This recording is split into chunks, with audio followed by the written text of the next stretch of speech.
Welcome to the Chain Out Podcast with your hosts, Jeremy and Daryl.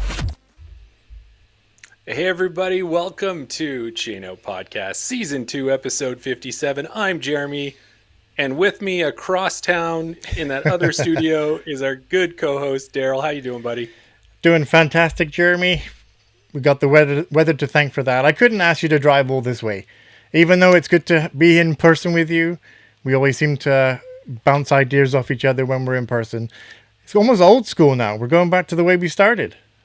Wicca old school. How have you been?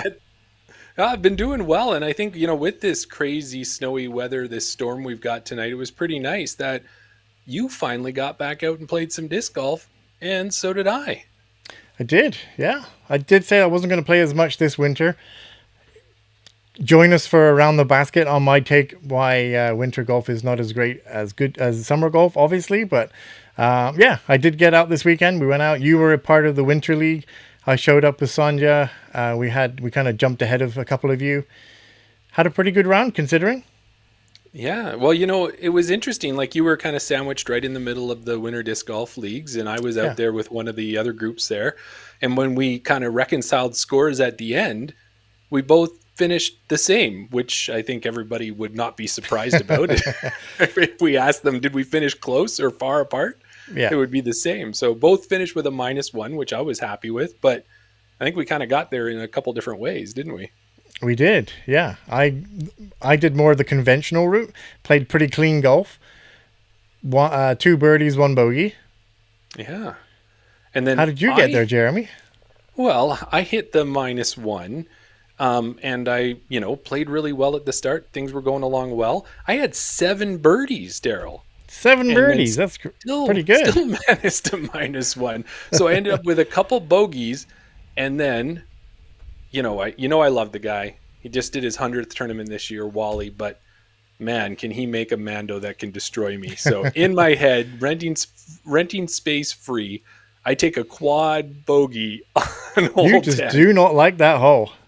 No, I'm going to start throwing rollers is what I'm going to start doing, I think, on that hole and see if that works any better for me. You know what Sonia started to do and worked for her, because I think she only took a 4, but that's good for her on that hole, is literally take the putter and just putt past the first the first set of Mandos. Take the putter, putt through the second set, through the third set, up to the basket, tap in bogey. Jump putts. Well, it would have been better. I would have been better than a 7. 3 strokes that way. Exactly. Yeah, well, if you haven't gone out to Winter League, even though you may not be part of it, you can always drop in. There's no problem with that, and check out and play with the group there. If you're going to do it every week, you should probably join, but coming out once in a while is not a big deal, I don't think so. Just going to take one hat off and put another hat on for a second. And if you do want to join Winter League, then check Edgar on Instagram or Facebook. The link is there. If you're on Discord, you can follow them there. You can find the link. Sign up for Winter League. Sign up for winter clinics that will be happening this winter as well. I don't think the dates have been announced yet, but if you want to get better through the winter, why wouldn't you want to go inside a nice warm area to throw? Get lessons. You'll be sailing next time we come around to Tundra Toss. Well, I'll be there, and one of the things is Gabe is really good on his 4th week. He always says, hey, what do you want to learn? What do you want to work on? Yeah. This year, I'll just tell him I want to learn how to get through a triple-double. Is what I want to do. Yeah. So, well, we should get going on this, Daryl. So we should say after this Chain Out episode, we're going to have our Around the Basket. Ooh, okay. This is take a break. He's opening this is his just Advent my beer Advent calendar, number 10. It's okay. You can keep talking. This isn't very good for radio. All right. Well, he's got, what should I say? You've got red and green plaid wrapping paper on this Advent beer. Yeah. Samuel Smith Brewery. I'm finding it hard to get it off. That will always be a good beer. Oh, it's a Taddy Porter. Okay, sorry, carry on. Yeah, so after this Chain Out episode, we're going to have our Around the Basket live episode, which is part of our Patreon. You can check it out. Last week, we chatted with Matt Dwyer, the vice president of Edmonton Disc Golf Association. We talked about U.S. versus Canadian disc golf and PDGA divisions.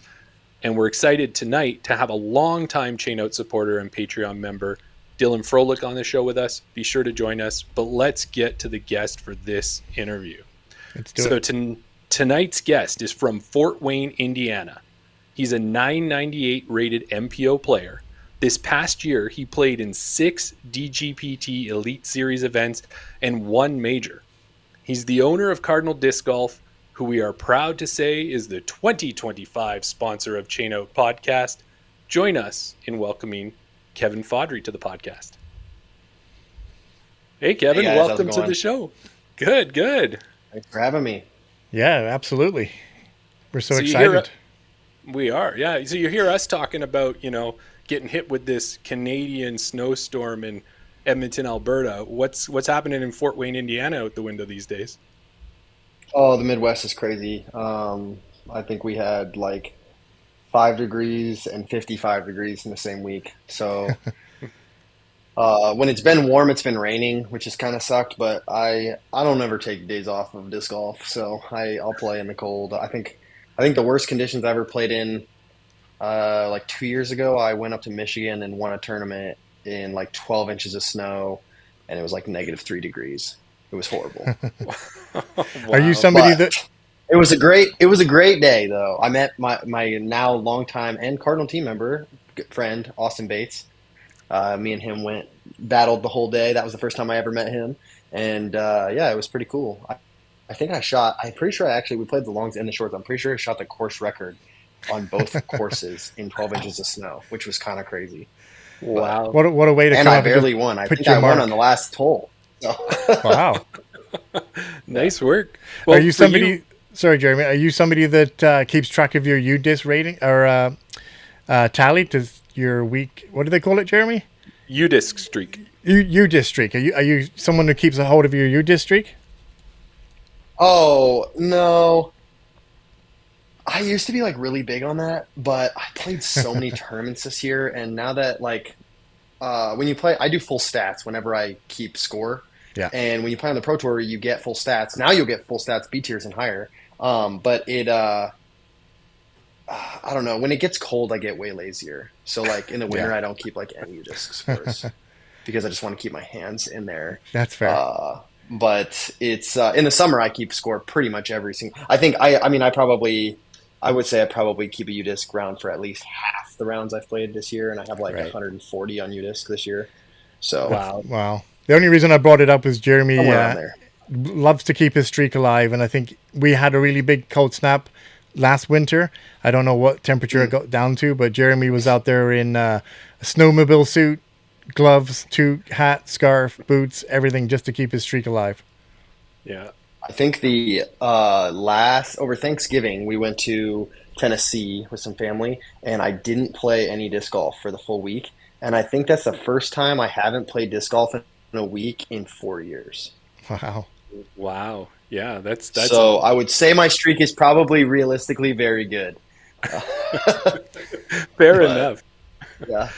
Well, you know what we're going to say, Kevin, too, is that this is another first for us because we do focus a lot on Canadian and try and tie it that way, but we also talk to disc golfers from all over. But you are our first guest from Indiana and maybe our 4th guest from outside of Canada. So I think I said to Daryl, I don't know what he thinks about this, or I kind of put it in my notes, is that maybe we should get one of those maps to put behind me and we can start putting push pins in of where all our guests come from and see how that goes. What do you think, Daryl? Good idea? Bad That'd be idea? cool. Yeah. Yeah, it's a great idea, Jeremy. I think we should do it. All right, there you go. But you're going to say it's got to be behind me, right? Yeah, you keep it at your house. It's not going in the studio. Yeah. There you go. Well, Kevin, on our episodes, when we have a new guest on for the first time, we want to hear how they got into disc golf. But me just asking you straight up, how'd you get into disc golf? That's a little boring. Plus, I want to give you some time to think. So I've kind of created this fantastic story for you based on a movie. Our listeners can guess what movie am I trying to focus on. And this year, because we're into winter, I've got some Christmas movies. And this is one I forgot all about. So here it goes. Maybe as a kid, one of your family members was a traveling salesperson. They wanted to get you a unique gift for Christmas. During their travels overseas, they stumbled across a Frisbee. It was a special Frisbee with special rules. Don't throw it in direct sunlight. Don't let it come in contact with water. And don't ever throw it after midnight.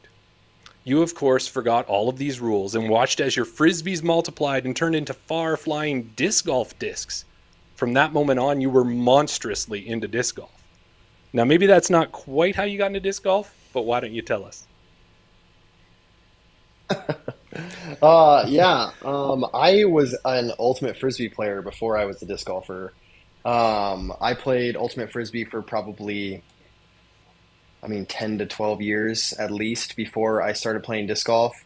And then I used to play disc golf really just like I had a tie-dye champion beast and no other discs, and we didn't know the rules. So, like sometimes we'd go out there and we'd be like, this is a chains only round. Like all you have to do is hit the chains and it counts as being holed out, or whatever. And I always played barefoot and shirtless because I was in high school, and so it was like, whatever. You won't catch me shirtless at the course anymore. But yeah, I played a lot when I was in high school, but literally just one disc. I don't think I got a second disc until maybe 3 or 4 years into playing the sport. I just played one course right by my house, Shove Park. I'd go out and I'd play 3 rounds in a row, and I just got really good. And I kind of think that like that really contributed to me being good at disc golf was Beast is a very neutral disc, and I just got really good at making that disc do whatever I needed it to do. If I needed it to Anheuser or Heiser, whatever I needed it to do, and I threw a lot of forehands. I was probably I would say a forehand dominant player just because I came from Ultimate and I was a handler, and so I threw a lot of sidearms. And but I always loved Ultimate more than I liked disc golf. And honestly, I would probably say that's still true.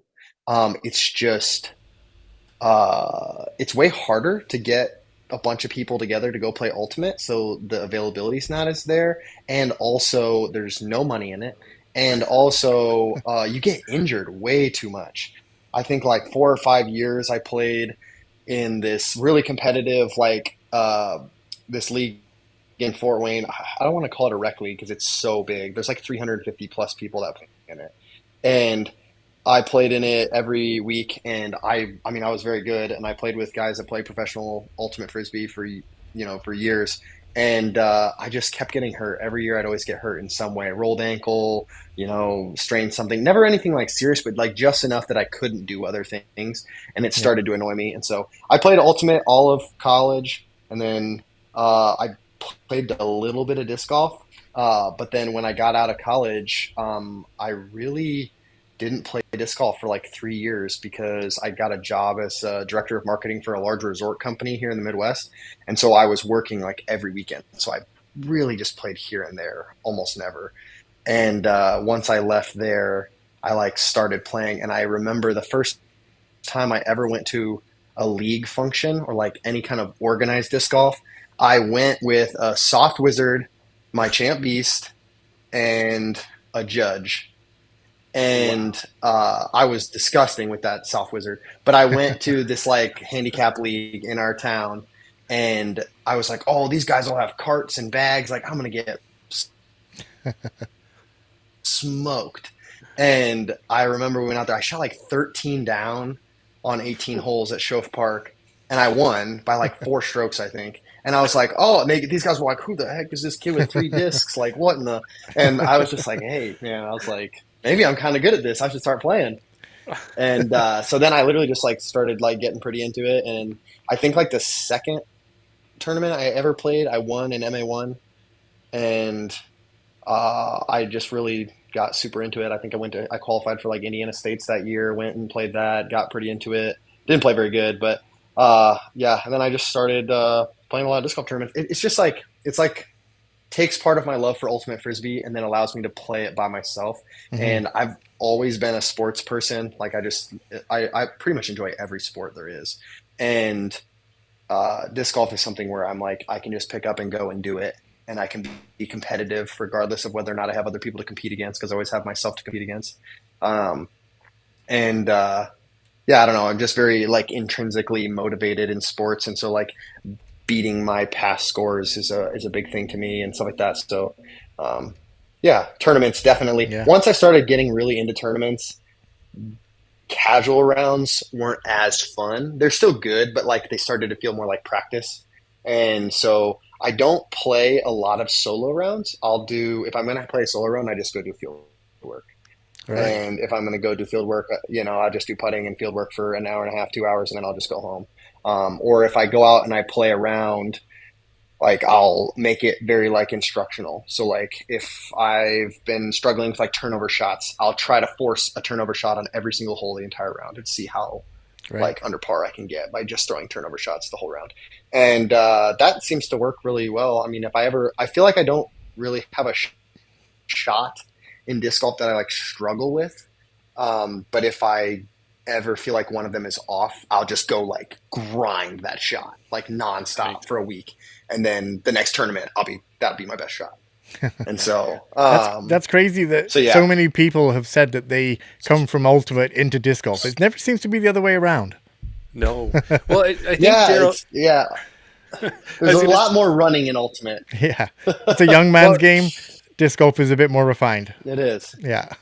Yeah, and we've talked about that too, Daryl, is we can see why, because one of the things that happens is, I don't know, when was the last time that you were on a tee pad getting ready to throw a disc golf disc and you had someone like get up in your grill right as you're about to try and throw it? It just doesn't happen. So it's a little less, or if you're jumping in the air that you get knocked out and you twist your knee, you don't really jump in the air too often when you're disc golfing. So I think that's part of it for sure.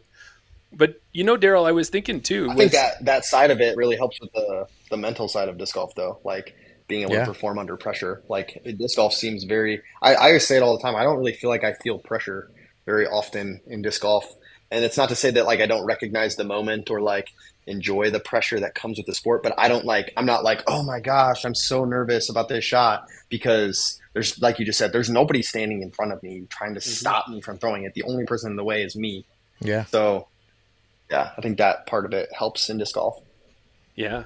Well, anything when you've got a competitive background and you've had to have that extreme type of focus to carry that over into disc golf, where, like you said, is you can learn all those shots and have that great skill set and have every tool in the toolbox. But then the last tool is right up here in your head, and you've got to have that one going. And when you've got that going, then I think that's when you really see the big results come out. And I think that's what it is, Daryl. I just haven't done it. There's tons of dudes. I say that all the time.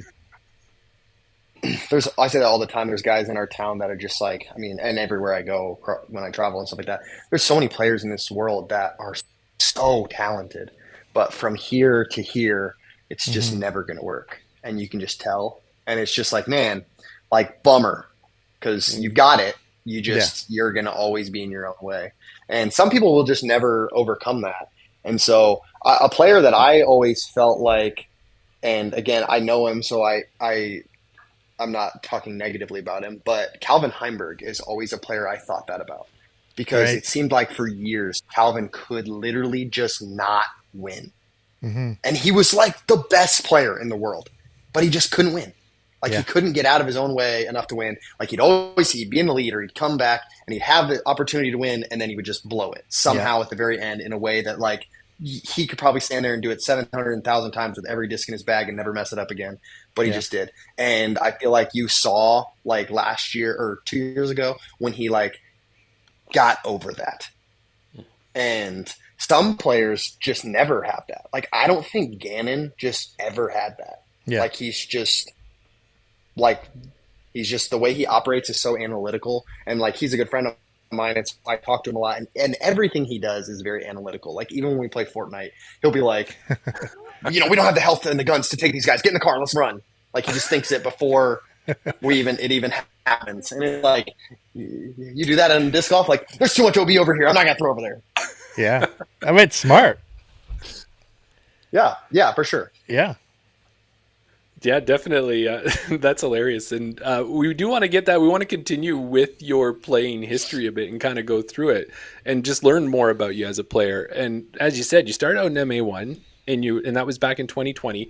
And one of the things Daryl and I were really trying to figure out, because we think we did it all wrong, because we started 2021, 2022 around there, played a couple tournaments, and started with like an 808 something rating, but somehow you managed to just, get your first rating and start at 957. So I don't know what we were thinking, but how does that kind of thing happen? Do you think that was just all of that ultimate experience and kind of playing as you were younger, as you were talking about, and it just having that one disc didn't make you have to really think too much about the shots because you knew exactly what you could do with that disc?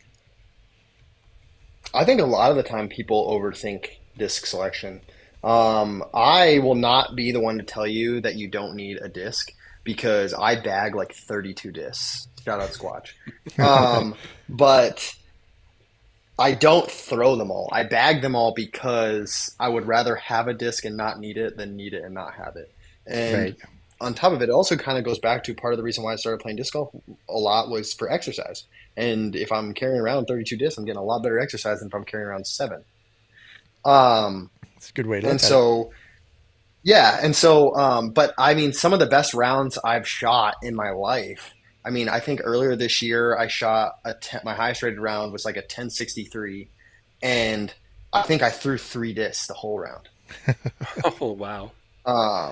I literally just threw a javelin on hyzer every time I possibly could. I threw the javelin on hyzer because I know that if I throw it on hyzer, I can throw it like 430 feet, and it'll go exactly where I tell it to do. It's never going to flip. It was kind of windy and raining, and then the other disc I threw was my Devil Hawk because again I knew it's really overstable. I know that if I just slam it on a hyzer, it's going to go on hyzer and go where I tell it to.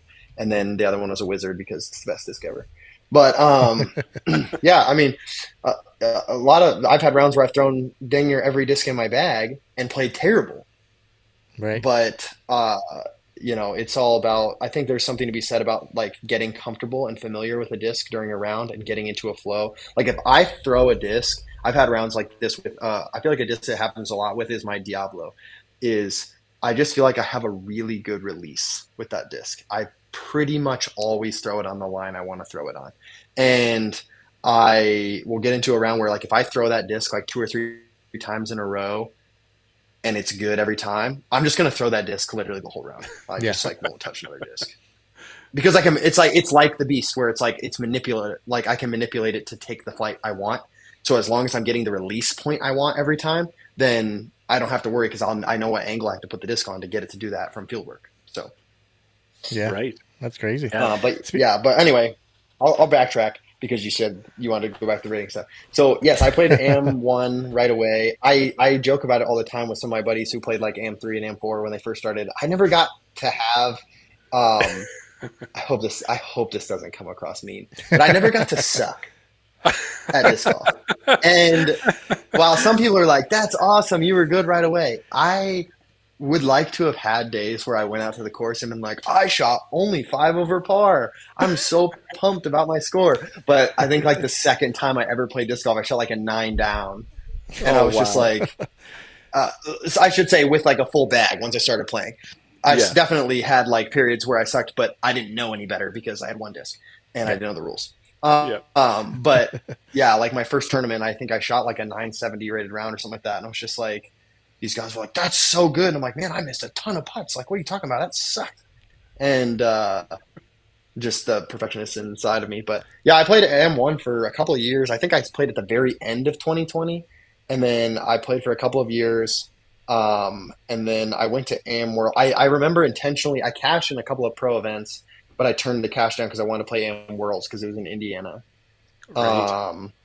And I went down there. And I remember playing the first round kind of blind, and that was stupid because I was still a noob and I didn't know that you shouldn't play majors blind. And, Apparently that's a thing, yeah. Yeah, and it was really windy, I remember, and the course we played, Princeton Country Club, has like a ton of artificial OB, but it's painted lines, no flags. And so I didn't see them. So I'd like rip a shot like 400 feet and then I'd walk over there and I didn't realize it, but I'm a foot out of bounds because you can't see the line. And Right. so I was like, oh my gosh. So then the second time we came back there, I played considerably better. But I remember like thinking, because I think after round one, I was in like 170th place maybe out of like 300 something people. And I ended up getting 7th. And I was on Chase Card final round. But I was like, man, if I wouldn't have just totally sucked that first round, I still would have lost because it was the year Paul Kranz absolutely just bent over the field. But I would have played a lot better. I mean, I could have almost guaranteed a podium. But yeah, it was whatever. I mean, I enjoyed it, but right after that, I was like, once I played AM Worlds, I was like, that's the highest level you can play as an AM. I'm good. I'm gonna just go pro. And I went pro like literally like the next event after that. Well, I think I won an MPO. And And I think I saw there too, Kevin, is that in 2022 you jumped up to MPO, and then like you said, is you just play like a machine. Like Daryl and I, we got into I think 8 sanctioned, 10 sanctioned tournaments this year maybe, and then we played some unsanctioned events and that, and we were just like, wow, we did good, we really killed it. And I'm looking, and you played 42 events this year. You still have one more to go, which is the Winter Warriors on December 28th, sponsored by Cardinal. And now your rating is 998. My birthday, and I'm the TD. Oh, nice. And now you're up to 998 as a rating, and you're playing DGPT events, you're playing majors. It's impressive. So looking back at your year here, we saw that you played 6 DGPT events, being the Dynamic Discs Open, Preserve, Des Moines Challenge, Ledgestone Idlewild, Great Lakes Open, and then you played a major in the PDGA World Championships. Like, where do you get this kind of energy, man? How do you do that? Yeah, I think that I don't give it enough credit, but I work from home and I have most of my career, almost the entire career. And my wife also works from home. And I tell people all the time, if I worked 9 to 5 away from the house, I wouldn't play disc golf the way I do. But I spend more time with my family than anybody else I know that's got a wife and kid at home.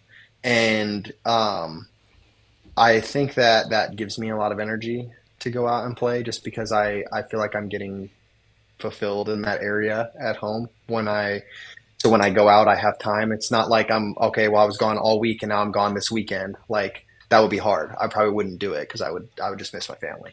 And so those people who have families that go out and tour all year and stuff like that, like, man, I don't know how you do it.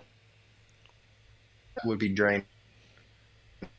I'd do it, but that helps with the energy. I'm also just an insanely energetic person. I always have been. I was the kind of guy in college to like stay up until 4 o'clock in the morning, hanging out with people, and then get up for my 8 a.m. And so, yeah, I don't know. I just don't.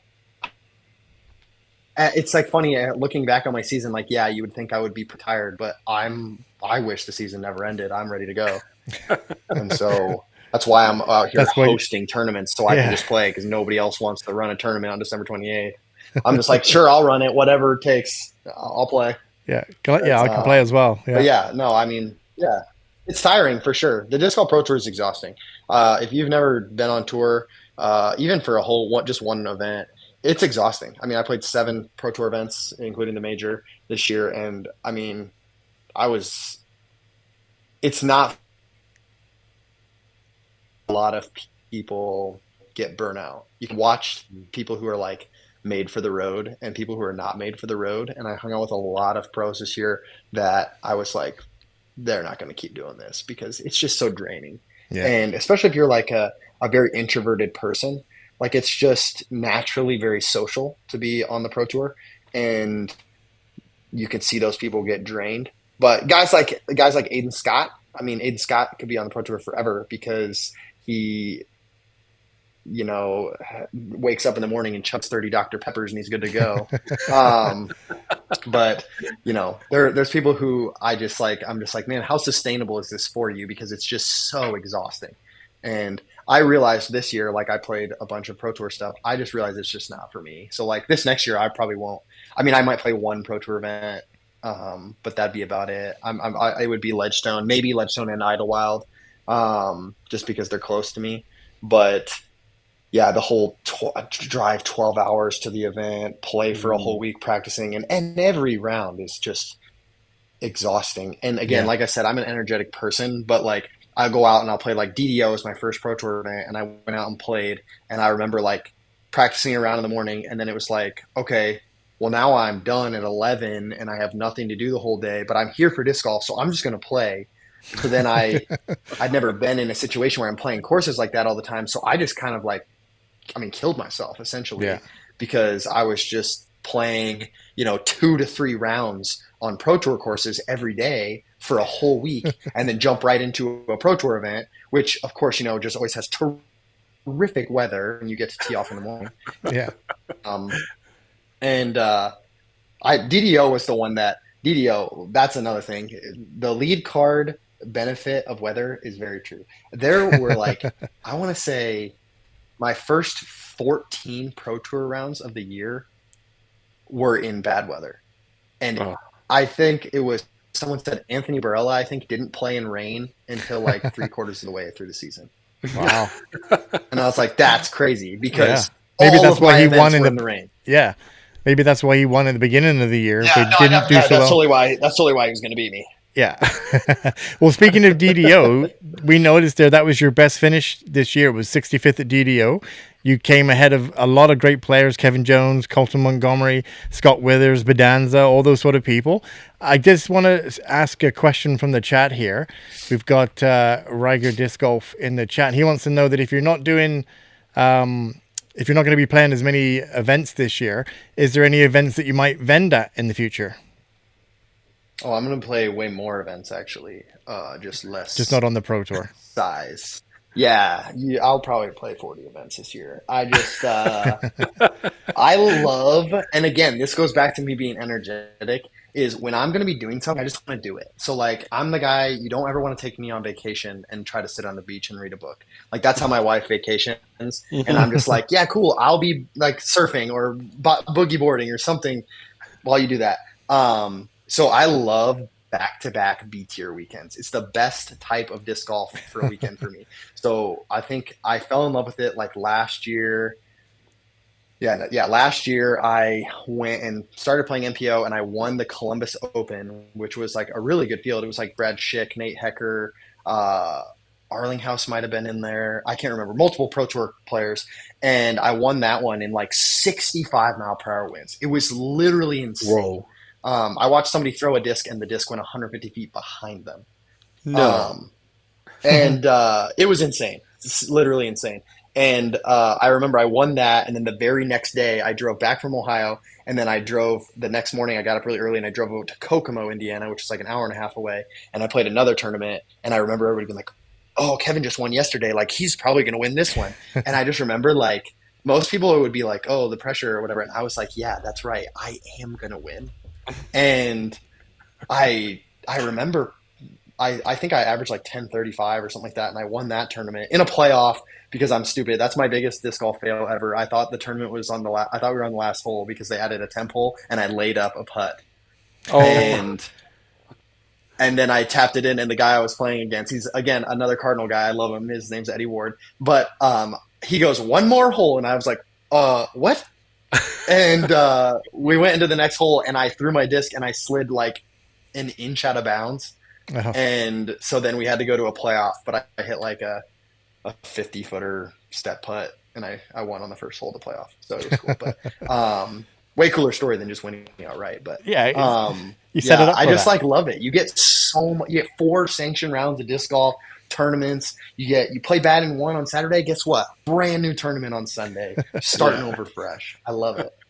Well, I want to go out and play disc golf right now. Yeah, he's got to be so pumped. I know. Kevin, I thought I liked disc golf. Yeah, we want to move the conversation on to Cardinal, as you've mentioned it. But before, I want to hit one quick one here with your playing from the past year. And we saw that you played at Worlds. You went down to Lynchburg.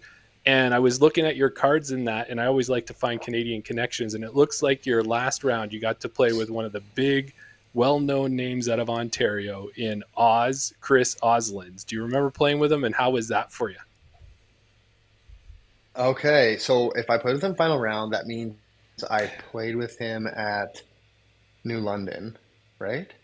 Yeah, I think, that sounds right, yes. No. Or was it Ivy Hills? Then I probably... If I played with him at New London, I probably loved it, and I had a great time. If I played him at Ivy Hills, I probably wanted to shoot myself in the head the whole time. So, Worlds was an interesting – obviously, that's a very cool experience, and I went because how many people get to say they played in the World Championship of their sport? Yeah. So I went. I would never play Ivy Hill again, and it would be too soon.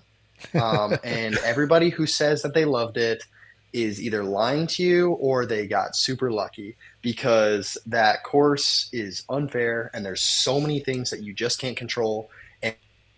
And a perfect example, go watch coverage. Watch the shot, the hole where Joseph Anderson rolls for like a minute and a half. I'm in that video. I'm standing right by the disc when it's rolling.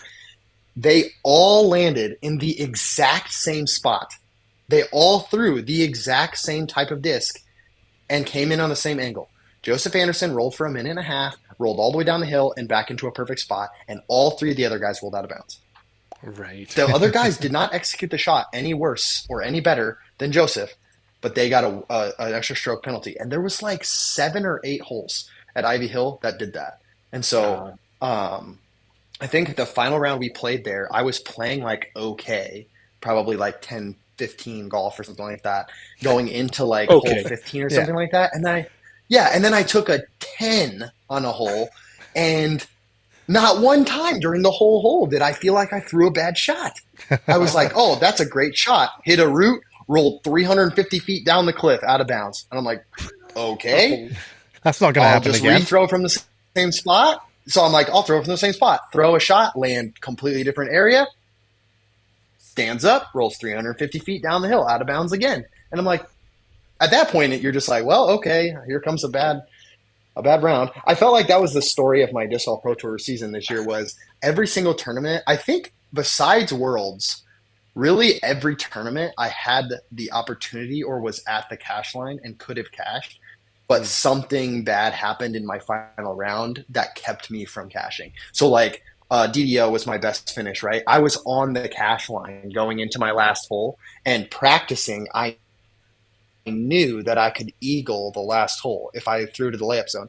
And I threw to the layup zone, executed that shot exactly how I wanted. And I mean, I'm pretty sure it's on video. I'm trying to remember who filmed it. Somebody filmed it for us. And I went to go throw. And again, I had played in the morning and it was wet. And when I threw, my feet came out completely from under me, and I threw straight in the middle of the pond. But then I hurt myself. And so then my next like 3 shots, I was like limping my shots. Oh no! And I will never quit disc golf ever. If you DNF for any reason other than a medical necessary thing, you're soft, and you'll never change my mind on that. So I finished the round, but it was like I ended up finishing it like, whatever, still beat some guys. But I mean, I could have, if I hadn't slipped on that shot, I would have cashed. So it was like, or at least had the opportunity to cash, which would have been great because it was my first Pro Tour event of the year. And I was like, okay, this is awesome. But I just, I don't know. Sometimes you got to be lucky to be good. I feel like, yeah, for sure. And again, the better you are, the luckier you get. That's just true. That's it. And a lot of what I say about the Pro Tour is, the guys that throw really far will tell you that you don't have to throw that far to play on tour, but you do. And the reason you have to throw far is you have to be able to throw the distances that they do with slower discs. So I can throw 500 feet on command whenever I need to with a distance driver, but that's a flex. That shot has to flip up or flex or something, right? Mm-hmm. If you do a flip up or a flex, guess what? The fairway's only 40 feet wide. You're skipping out of bounds every time. And if you look at it, I bet you if you took away every single OB stroke I took on the Disc Golf Pro Tour this year, I probably averaged a top 15 finish. Right. But I went OB 1,000 times because in order for me to get the distance, I have to throw the disc flat. And we're playing on manicured fairways like at Ivy Hill where it's golf courses. And it's like, oh, great. I threw the shot the way I know how to play disc golf, right? I landed my disc under the basket or 10 feet short of the basket. But normally at my local park course or whatever, an A-tier course, that slides right up to the bucket. But at a golf course, that's shot 35 feet out of bounds or just out of bounds. Because I mean, the tournament that bothered me the most of the whole year was Des Moines because I destroyed that course in practice. Destroyed it. I think my worst round I shot during practice was like 6 down, which like 6 down every round would have been, I don't remember what the final score was, but it would have been like way up there. Mm-hmm. And I remember I shot like a 9 down in my final practice round there, and I was like, geez, go do that and I'll freaking win this tournament. And I think in all of the rounds combined, if I could move my disc 2 inches, I would have shot like 23 strokes better. Wow. Because I had just like, it was like one of those tournaments where I took a picture of my disc with my phone like 6 or 7 times because I was like, that's unbelievable that happened. Yeah. Like one of them's on video is the island hole that, the hive hole or whatever it is. Mm-hmm. And I threw my blade on a forehand and I was like, oh, that's good. And everyone's cheering as it's going there and it sticks. And I'm like, whoa, what happened? And I stuck into the cord holding the hay bale together. And I was literally dangling in the air on the OB line, but not inbounds. Wow. And so I was like, well, that sucks. And then I threw my shot from the drop zone and I hit the base of it and it stood up and it rolled all the way into the woods, like 50 feet in the woods. I'm like, like, man, if my disc is a quarter of an inch to the right, I'm parked for a birdie, but I took a triple bogey on that hole. Oh, wow. So it's like, I think we could just have another show, Daryl, here where we have Kevin just tell us. I'm loving these stories like that. But Kevin, I think what we got to do is we got to roll it from the disc golf and say, we know you're an amazing disc golfer, and that's just not good enough. So you also had to have an amazing disc golf company in Cardinal Disc Golf. And now I don't have a super fancy story to start us off, like an origin story for Cardinal. But why don't you tell us a bit how Cardinal got started? Because here you go, turning into this great disc golf player, but at the same time, somewhere along the lines, let's just start a disc golf company to go with it. Yeah, Cardinal Disc Golf is a passion, 100% just a passion project. Lane would say the exact same thing, I'll tell you. We started Cardinal Disc Golf because we just love disc golf and we like disc golfers. And again, I'm not trying to bash any company. I think anybody who invests in our sport is awesome. But a lot of disc golf apparel is really ugly. Really ugly. It's way over the top. It's just, and I don't mind something a little loud. I mean, look at my Tour Series jersey from last year. It's a little loud, right? It's the loudest of anybody's besides maybe Miguel's, right? And guess what? Miguel's jersey was supposed to be my jersey, but I gave it to him because I always try to give the team preference over myself. But I don't know. I see some of these jerseys that get dropped in disc golf and people walk around wearing them and I'm just like, oh my Lord, like you spent money on that? That is so bad. And Lane had the same feeling. We were just like, why can't somebody just drop clean designs that are disc golf inspired? Like, and on top of that, like we said at the beginning, like, I don't care if I make a penny from this, which fun fact for anybody listening, I haven't made a penny. Lane and I have taken $0 out of Cardinal Disc Golf, and we're very open with that about our finances with that stuff. We make a low margin. People complain about price. We're extremely competitively priced if you look at the quality of our stuff comparatively, and we make a low margin because we try to give anything we get back to people and players. I mean, we sponsored tons of tournaments this year. I think we are sponsoring like 140 players this year, and stuff like that. And we just want to keep growing. I wish we could have accepted everybody. We had 650 applicants. If I could keep my sanity and sponsor everybody, we would have. But Cardinal was, came out of a natural relationship. And Lane and I were just good friends. I met him through actually, I think Paul Johnson, the marketing director for Discraft and Ledgestone. He introduced me to Lane on Instagram and was like, oh, this dude does some crazy design work. And then I met Lane and he actually made my logo. Because I do some logos myself, but I'm nowhere near as good as Lane. And I feel like when I create stuff for myself, I'm way too particular. So I just had him make me it, and he nailed it on the first try, no revisions. And I met him, and he was actually the connection point with me with Squatch too, because he made their logo. And so I actually talked to the Guttermouths before they even launched Squatch because I messaged them because I knew Lane made their logo and I was like, oh, these bags look cool. So I was the first I think for the first year they were alive, I was the only amateur they sponsored for Squatch. But I will carry a Squatch bag for as long as I live. They're the greatest people ever.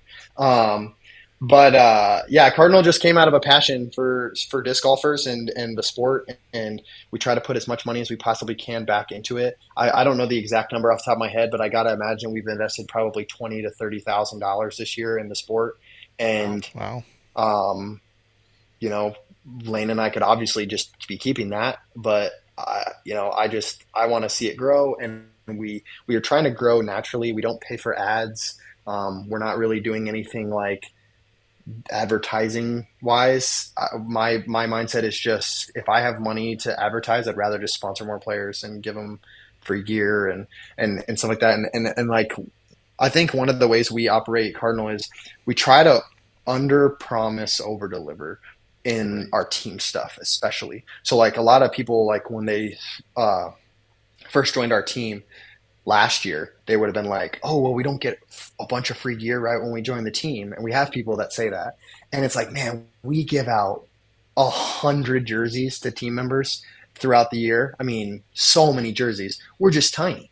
So it's like, Yeah.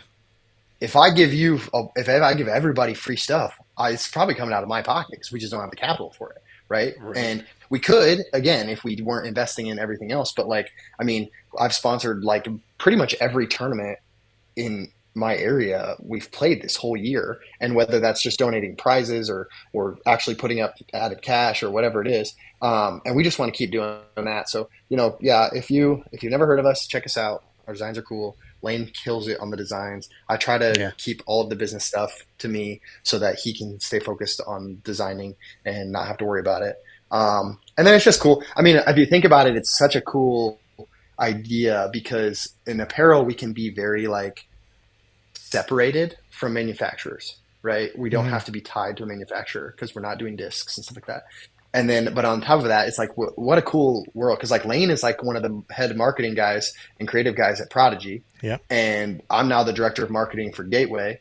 And so it's like, and on top of that, we sponsor players for MVP, Discraft, Discmania, Innova. Like we sponsor all kinds of everybody. And the whole point of that is like, we've had opportunities to grow Cardinal financially for us that we've turned down because we want to keep it a brand for the players versus a brand for us.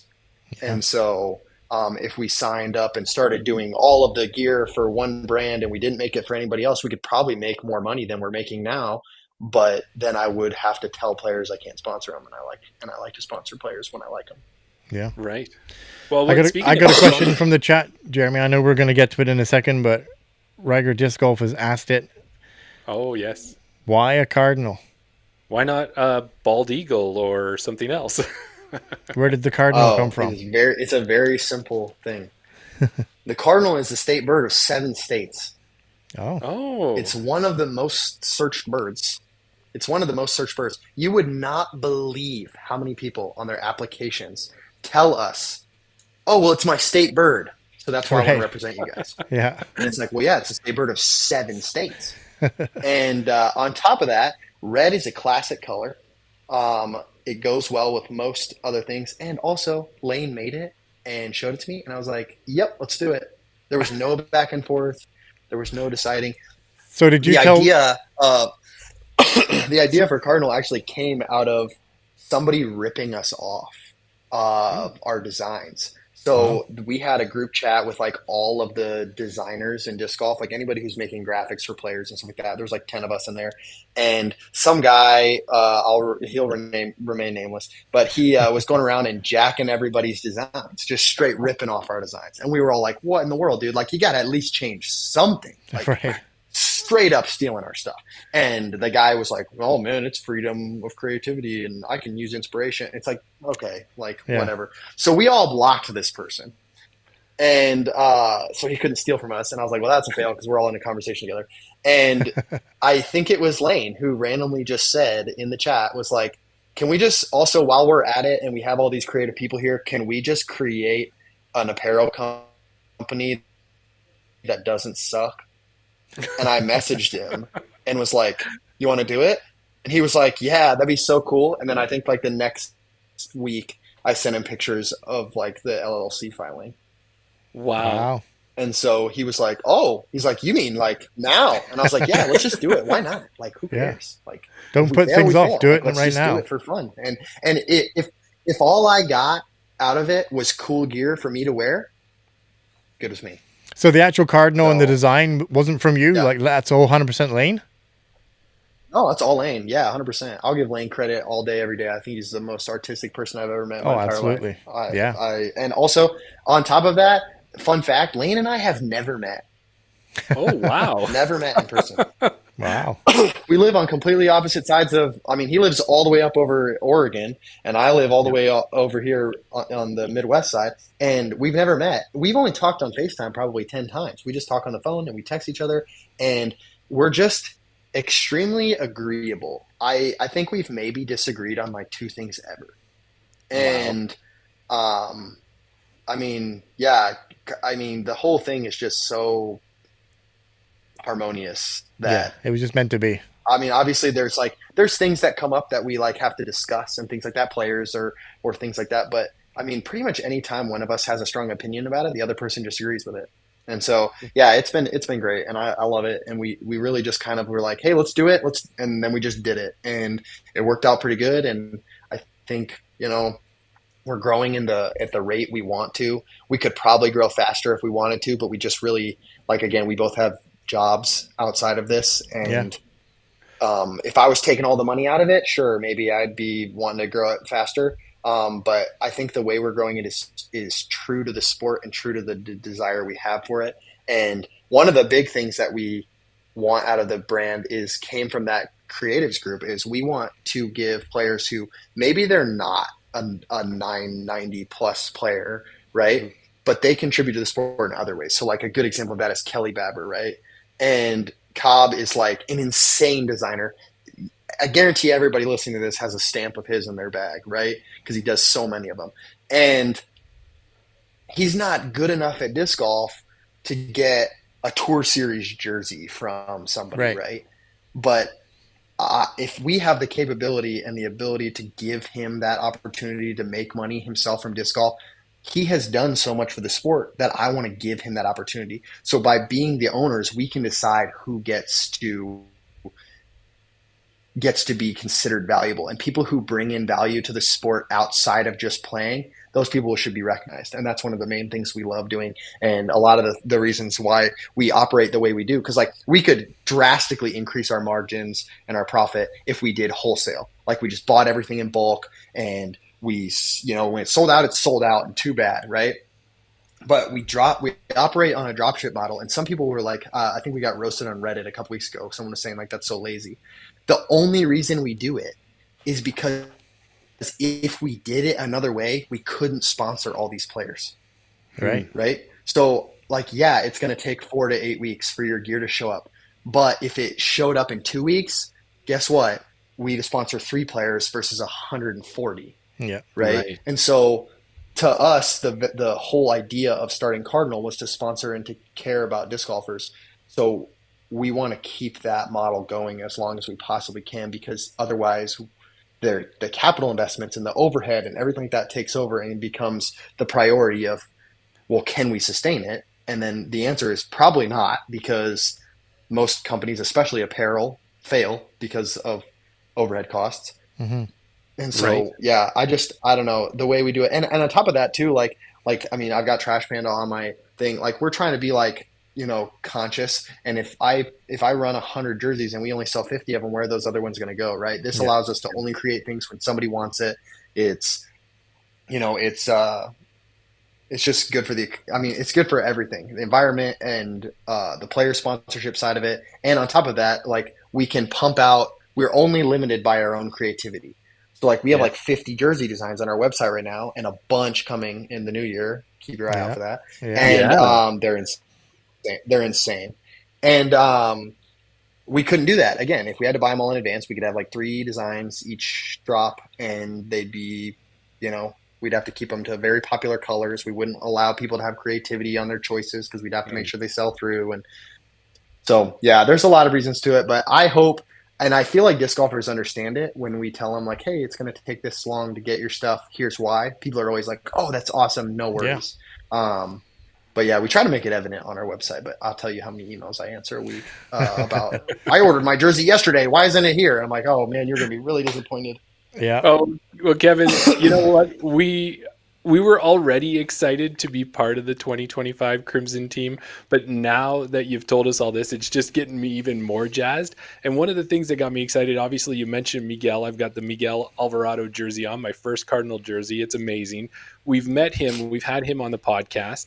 We saw that Mason Howard is also going to be on the team this year, another great Canadian young up-and-comer. And we just realized that you're putting together an amazing team. You're not keeping it just to the U.S. You're adding Canadians to it. You've got the goals of charisma, integrity, and presence, asking us to be uplifting, energizing, encouraging, respected members of the community, doing a positive impact. And I can tell you, just by those 2 names, Miguel and Mason, we know you're already on the right track, and we know there's a couple other ones that might be coming down the road. So don't want to ruin any surprises, but man, the way you sponsor Canadian players and the ones that you're picking, super impressive. And we're so proud to be part of that too. So Yeah, absolutely. Yeah, that's awesome, guys, and we're stoked to have you guys. And like I said too, like I will never try to take credit for anything anybody else does. And every Canadian we sponsor, pretty much every single one is all in. I tell them, hey, dude, you're in charge. Like I'm the team guy and I run the team and all that stuff. But if you're from Canada, and a lot of the times, like when I was going through, I read every single application that came through personally, and that was a lot for the record. And when they came through, I remember talking to Emily Dale about it because she was the co-captain for Discraft Underground. She's like, "You're doing this by yourself?" She's like, "Oh my gosh!" She's like, "Let me know if you need help." I was like, "Nah, it's cool. I if I'm gonna sponsor somebody, I want to know, right?" Yeah. And so I'll go through and then. I just they're from Canada, like their address is on there. If they're from Canada, I just like mark them and I put a little note like for Lane, and then we have like a separate tab that they just like go down into, and then it's like the Canada list. And so like if I think they're good, like I'll highlight them green, and then Lane goes through it and he can highlight them, keep them green or change the color or whatever, and we do like green. I remember I sent someone like a picture or something like that, one of my friends in our group chat, and they're like, "What's all those colors on that spreadsheet?" And it was like green is good. Yellow is like, let's talk about them. And then red was like, we're not this time around. Right. And it was like a rainbow all over my sheet because we're just going through. And again, it's so tough. Like I said, like there's hundreds, and no understatement, hundreds of players I wish I could have sponsored. But we just, I have to respect our time and our energy. We're happy that we turned out to be double green then, Jeremy. Yes, exactly. You guys are awesome. We got the double green. Yeah. Well, and we look at it too, Kevin, and you say, okay, playing so many disc golf tournaments, playing at a pro level, running a great apparel company in Cardinal, that just wasn't enough. You didn't have enough to do. So now you've taken on a new role with Gateway Discs. Tell us all about that. I think Indiana must have like 30 hours in a day, because I don't know how you squeeze all this stuff in. Yeah, we joke about it all the time that I don't like to just sit around. I just like to be doing something. And I think it's like an age old thing that like, if you love what you're doing, you're not working. And I really do enjoy like most of the things I do. I own another company, Heiser Marketing. I don't advertise it because I don't need more clients. Most of the time, but some of that I work like before I worked here, I was the head of marketing for a DSO, and I worked in like private dental, working in corporate marketing made me quickly realize that like I just like care about people too much to just not like I don't know to just I mean marketing is like so much lying. And I just don't operate in that way. And so it's very interesting that I ended up in marketing, because it's a very conflicting field with how I like to operate, because I try to be 100% honest with people always. And if I can tell you that something is good and it's not, then what's stopping me from lying in other aspects of my life, right? And so one of the ways that I like to operate is I only work with companies that I truly believe are great. And so like Squatch Disc Golf, I fully believe they have the best bags in disc golf, and I don't even think it's close. And people will come in and say pound, and I'll tell you that you enjoy spending $200 more for the same or worse bag. And then with Gateway, like I was on Prodigy last year, and again, no disrespect to Prodigy because I really enjoy. Honestly, I think they get way too much negative publicity for how good the people there truly are. But I remember I had my first conversation with Dave. He called me in the middle of the national championship game for Michigan, and I'm a Michigan fan, so I was watching Michigan play the national title game, and I was like, what in the world? His phone number's calling me, and I just answered it, and I talked to him on the phone for 2 hours, which is actually a short phone call with Dave McCormick, if you've ever been on the phone with him. And I remember just like talking to him, I'm like, man, like Dave is so not a business, and he would be the first person to tell you this.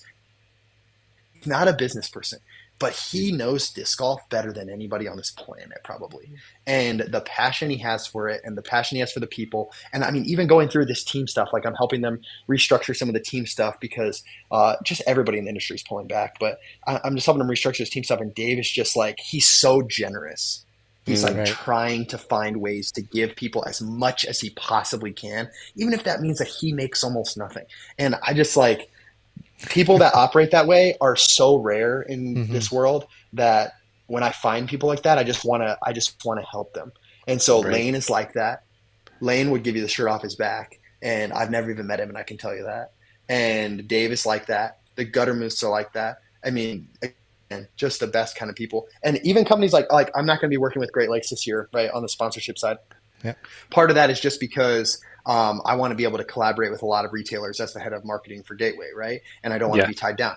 That doesn't change the fact that Shea Abgey is the nicest person ever. He runs phenomenal tournaments, and I'll support him for the rest of my life, right?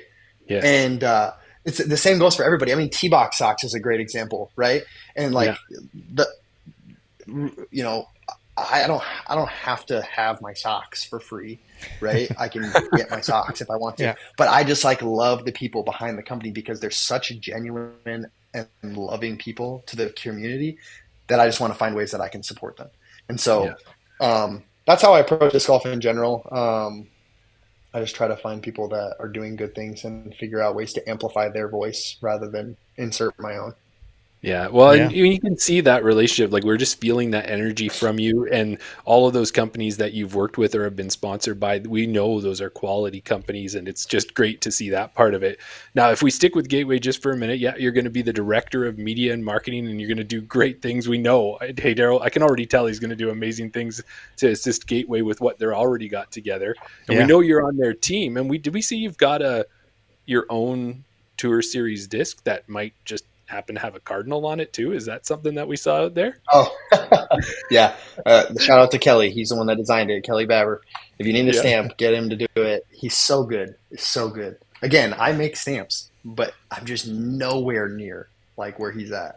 And so I just, again, if I can support him. But yeah, he makes my stamps. I'm probably going to have him make my stamps forever because I just think he's the best.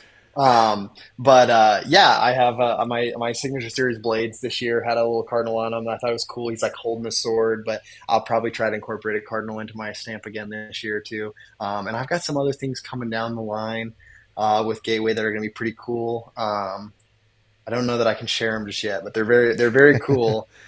Stay tuned. Disc-wise. Stay tuned. Yeah. So I'm excited about that. That'll be something that comes out this year. But yeah, I mean, just getting to be a part of the whole design process and things like that. Like, again, like I said, like Prodigy was great, and they were my first major disc manufacturer.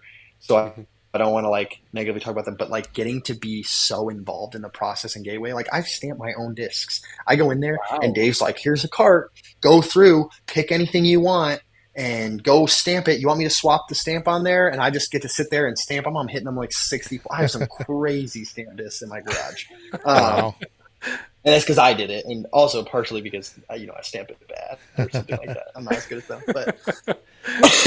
but I just the ability to own what I'm doing in the company, and so I've got this new title of director of media and marketing, right? Whatever. We just had to make up a title because people like titles.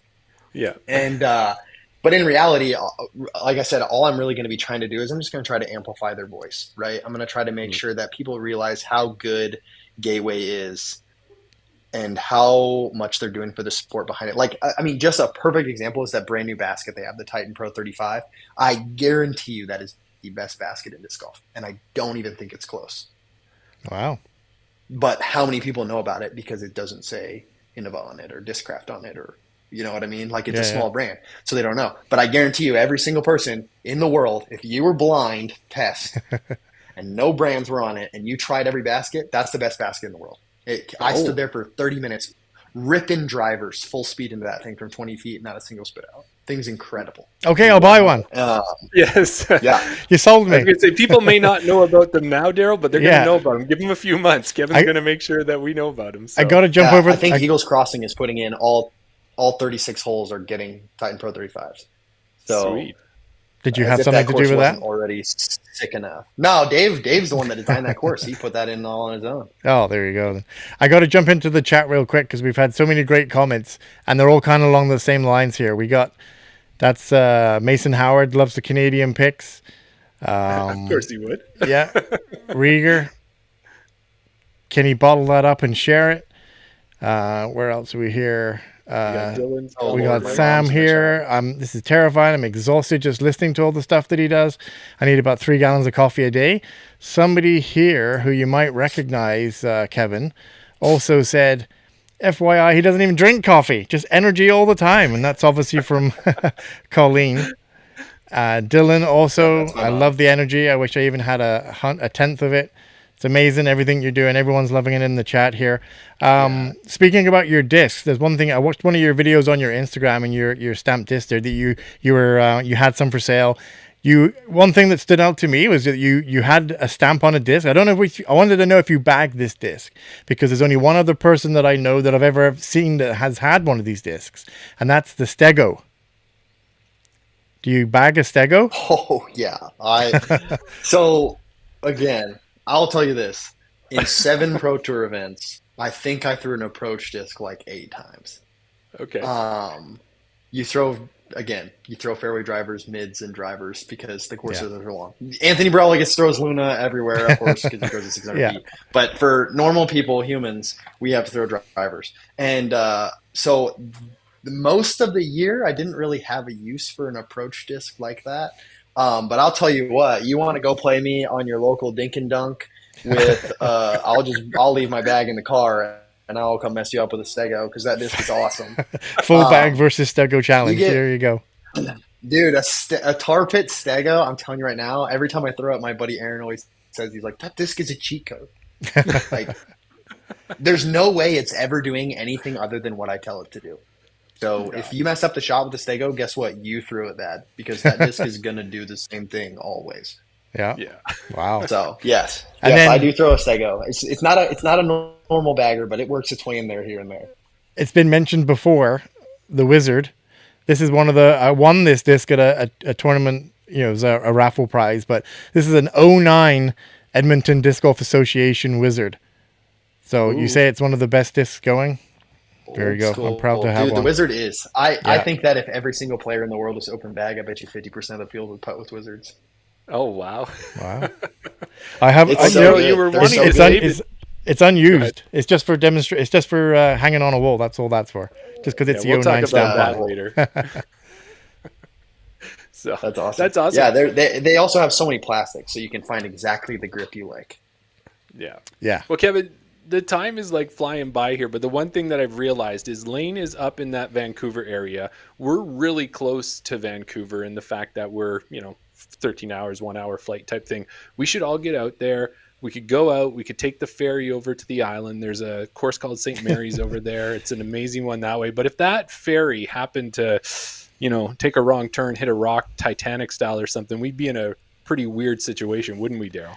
You think so? Hey, maybe we might end up on an island? Possibly. You've taken a relaxing cruise. However, the ship goes down. You manage to swim to an island. And fortunately for you, there's an 18-hole disc golf course. Which 3 discs are you taking with you on the island?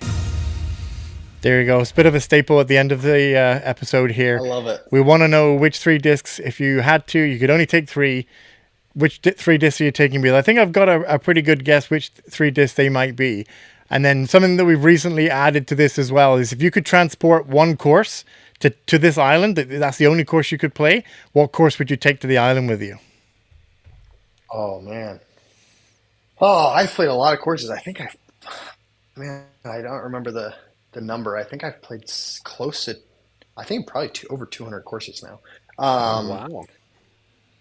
I would say my favorite course is going to be so lame because it just is. Is it going to be a local dink and dunk? It's Maple Hill. It's so good. It's just so good. I think that when people hype stuff up, I'm always ready to get let down, and Maple Hill lives up to every bit of the hype. That course is so sick. Wow. But in order to pick one that's not one that everybody else picks, I'm going to say Bald Mountain in Michigan. That course is legendary, and I also just play it really well, so I enjoy the course. But yes, that course is awesome. Imagine toboggan mixed with Idlewild. That's what that course is like. Okay. Wow. And what about the discs? You got to pick 3 discs to take with you. The disc, I'll probably just take 3 wizards. No, I'm just kidding. I would definitely take a wizard, obviously. I throw and putt them for a majority of my shots. If it's under 350 feet, I'm probably throwing a wizard. Right. And then I would probably take a realm. That's a disc that I feel like a lot of people don't know about. That again, if everybody was open bag, everybody would bag one. They go so far with so little effort. Okay. And then I'd probably take a spell. That's like the overstable 12 speed from Gateway. I just, I can forehand it, I can backhand it. Again, with those discs, the realm's like pretty straight to slightly understable for me, and then the spell is like straight to overstable, and then the wizard I can just make it take whatever shape I need it to. There you go. That's the I'd first be set with that. 3 new discs that we haven't had before, Jeremy. The wizard. Now, any plastic? You taking these in any specific plastic? For sure. The plastic always matters, and anybody who tells you plastic doesn't matter is lying. The realm, I'm taking an NXT Super Glow. If you get an NXT Super Glow realm and you don't like it, I'll probably just refund you because there's no way you're not going to like it. I think virtually everybody I've ever had thrown that disc now bags one. That's not sponsored, I should say. Yeah. The spell, I really like it in this prototype plastic, so I wouldn't say like everybody can go get that. Yeah. But in diamond, with like some nice dome on it, that's good. That's going to be stable and glidey. And then for a wizard, I putt with Lunar Wizards, but I throw the SS Super Glow. So if I had to pick one, I just do this SS Super Glow because I can putt with that one too. Nice. There you go. Done deal. That's what I love about this go. part of it, Daryl, with the Desert Island discs. We learn about discs that maybe we hadn't heard of, maybe some sleepers or some ones, because there's so many discs out there. And, Kevin's just given us 3 new ones. Well, of course, we knew the Wizard, but to give us 2 other ones that we might not have heard of before. So that's awesome. Yeah. Yeah, dude, I'm telling you right now, go buy an NXT Super Glow Realm. You will love that disc. Well, Daryl, You haven't seen us throw. Yeah. Well, I was going to say, Daryl, you're very much, what do you say, susceptible to the powers of persuasion. So do you already have one in a basket? Well, I'm already buying one of those baskets. So as long as it comes filled with discs, I'm there. Yeah, there you go. Well, Kevin, that kind of brings us to the end. Marketing. Yeah. And that brings us to the end of the time we have with you for tonight. But before we let you go, is there anything that you want to shout out, or is there any topics that we missed that you might want to throw out there? Oh, dude, go use code ChainOut. That's your guys' code, right? ChainOut? Mm-hmm. Yep.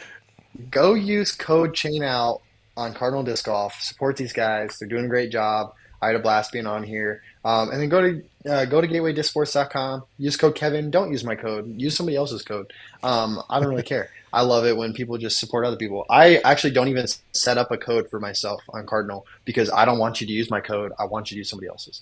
So use these guys' code and support them. And I hope you guys all get through the winter alive because this is sad season. Yeah. Run a C tier because there's somebody else out there that wants to play just as bad as you do. That's right. Well, we're talking about some get in, get out, get rated type events that we might have to throw in here just to get people out playing around. Hey, Daryl? Yeah, that's it.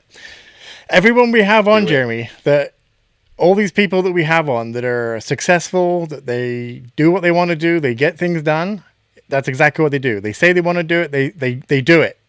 And I know me and Jeremy have this yin and yang of our personalities. I've said that we should do tournaments. I say that we're going to do a chain out Desert Island disc tournament. We're going to invite people, pick their 3 discs, and they have to play around with those 3 discs. It's just that it hasn't come around yet. But we're still in our first year of this whole podcast storm, and there's a few more changes that we want to make going into season 2. So I think we've done enough in season 1. We did a fantasy disc golf league as well for Canadian A tiers. We followed all the Canadian A tiers, Nice. all the professionals there. We did that. We've had various different guests on promoting the sport. So I think season 2, look out because I think things are going to get better for us. Oh, yeah. Guaranteed. Love it. Yeah. Well, we're here Awesome. for it. We're here for it, guys.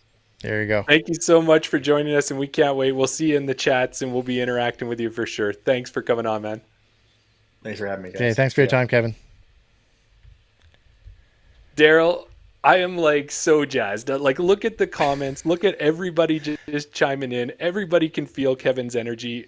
I was excited that we were sponsored by Cardinal. We had never talked to Kevin aside from some texts and that type of thing. How are you feeling right now?